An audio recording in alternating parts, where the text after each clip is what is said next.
Continuing in the Rambam, Maimonides daily learning in the Chabad program. Chabad Lubavitch has a program of learning a chapter of Rambam every day, or 3 chapters a day. I'm on the 1 chapter a day cycle. Today we are in Yesodei HaTorah chapter 2. It is a mitzvah to love and fear this glorious and awesome God, as Deuteronomy 6:5 states, and you shall love God your Lord, and as Deuteronomy 6:13 states, fear God your Lord. What is the path to attain love and fear of Him? When a person contemplates His wondrous and great deeds and creations and appreciates His infinite wisdom that surpasses all comparison, he will immediately love, praise, and glorify Him, yearning with tremendous desire to know God's great name. As David stated, my soul thirsts for the Lord, for the living God. Psalms 42 verse 3.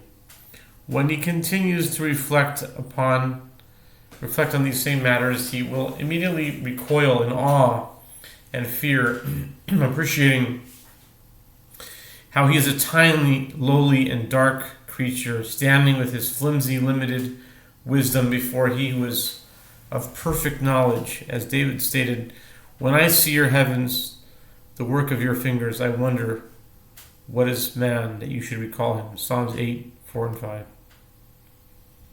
Based on these concepts, I will explain important principles regarding the deeds of the Master of the worlds to provide a foothold for a person of understanding to develop love for God. As our sages said regarding love, in this manner you will recognize He who spoke and thus brought the world into being. Everything which the Holy One, blessed be He, created within His world is divided into 3 categories. They include creations which are a combination of matter and form.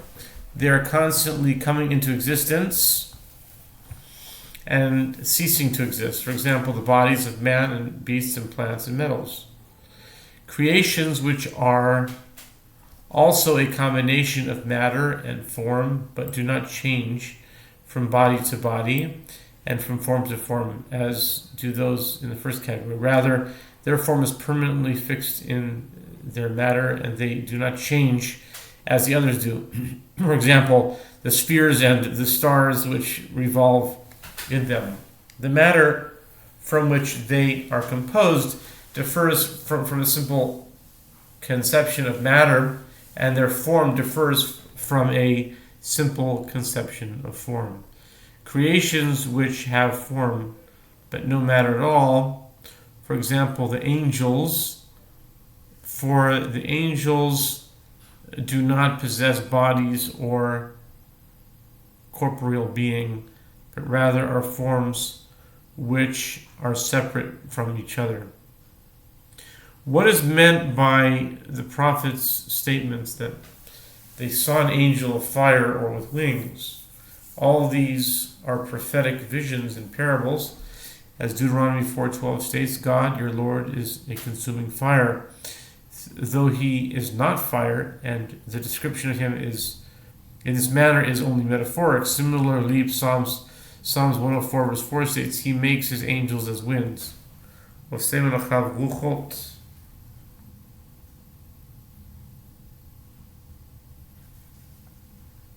Omer. He makes His angels as winds.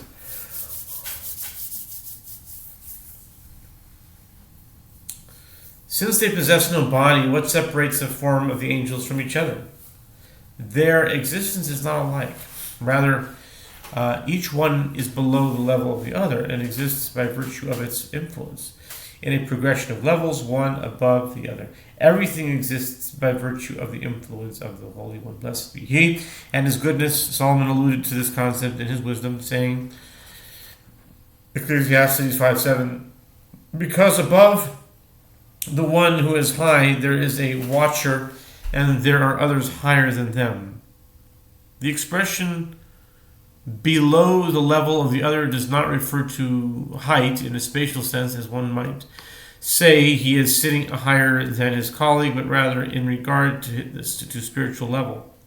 For example, when speaking about two sages, one of them is greater than the other, we say one is above the level of the other. Similarly, a cause is referred to as above the effect it produces. Okay?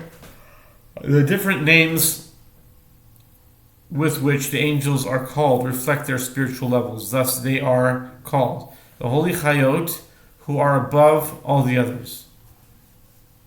And then go the Ofanim, and then the Er Elim, and then Chashmalim, and then Srafim, and then Malachim, and the Elohim, and the sons of Elohim, the Cheruvim, and the Ishim. These 10 names, which are used to refer to the angels, reflect their 10 different spiritual levels. The level above which there is no higher level except that of God, blessed be He. It's interesting that it says Elohim is it's a type of angel called Elohim. The level above which there is no higher level except that of God, blessed be He, is that of the form called Chayot. Therefore, the prophets state that they are below God's throne of glory. The 10th and lowest level is that one called Ishim. They are the angels who communicate with the prophets and are perceived by them in prophetic visions. Therefore, they're called Ishim, men, because their level is close to the level of human knowledge. Next, okay. Oh, there's 12 different simanim here. Wow. 12 different sifs, whatever. Not simanim, just sifs. Wow, sifim. 8. All these spiritual forms are alive. They recognize and know the Creator with very immense knowledge, each of the forms according to its level and not according to its greatness. Even the highest level is unable to conceive of the true nature of the Creator as He truly is, since its intellectual capacity is too limited to know or to grasp Him. It does, however, comprehend and know more than the form which is below it. This is true regarding each and every level, including the 10th level. This level also knows the Creator in a manner that surpasses the potential to know and comprehend God, possessed by human beings made up of a body and a soul. None of these levels can know the Creator as He knows Himself. All existence, aside from the Creator, from the first form down to the small mosquito in the depths of the earth, came into being from the power of His truth. Since He knows Himself and recognizes His greatness, beauty, and truth, He knows everything and nothing is hidden from Him. The Holy One, blessed be He, recognizes His truth and knows it as it is. He does not know with a knowledge which is external to Him in the way that we know our for ourselves, and our knowledge are not one. Rather, the Creator may He bless. His knowledge and His life are one from all sides and corners in all manners of unity. Were He to live as life is usually conceived, or know with a knowledge that is external from Him, there would be many gods, Him, His life, and His knowledge. The matter is not so. Rather, He is one from all sides and corners in all manners of unity. Thus, you could say He is the knower. He is the subject of knowledge. And He is the knowledge itself.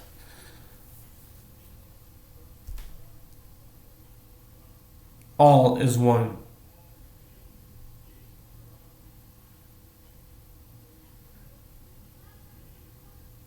This matter is beyond the ability of our mouths to relate, or our ears to hear, nor is there the capacity within the heart of man to grasp it in its entirety and expression of this concept. Genesis 42:15 states, Chai of Paro, Chai Paro, by the life of Pharaoh, and 1 Samuel 25:26 states, Chai, by the life of your soul. But I, Samuel, it does not say, it's 1 Samuel, not I, Samuel, it's 1 Samuel, 1 Samuel.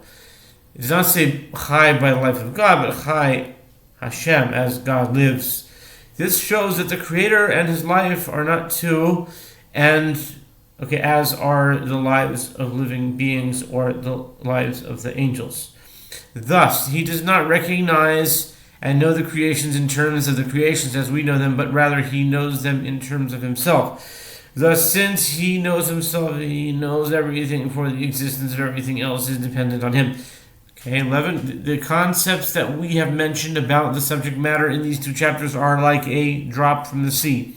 When compared to what is necessary to explain this matter, the explanation of all the fundamental principles of these two chapters is referred to as Ma'aseh Merkavah, the work of God's chariot.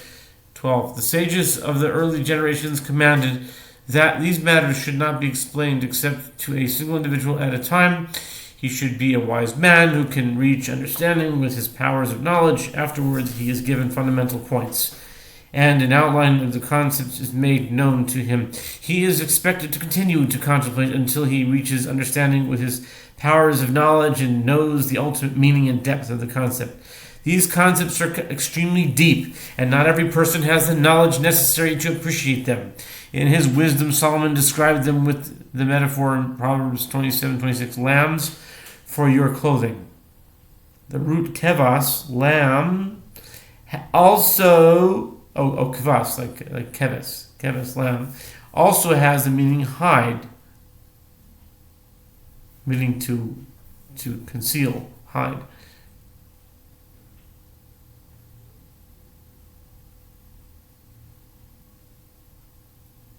Thus, our sages interpreted this metaphor to mean matters which are the secrets of the world will be your clothing, meaning they will be for you alone, and you should not discuss them in public.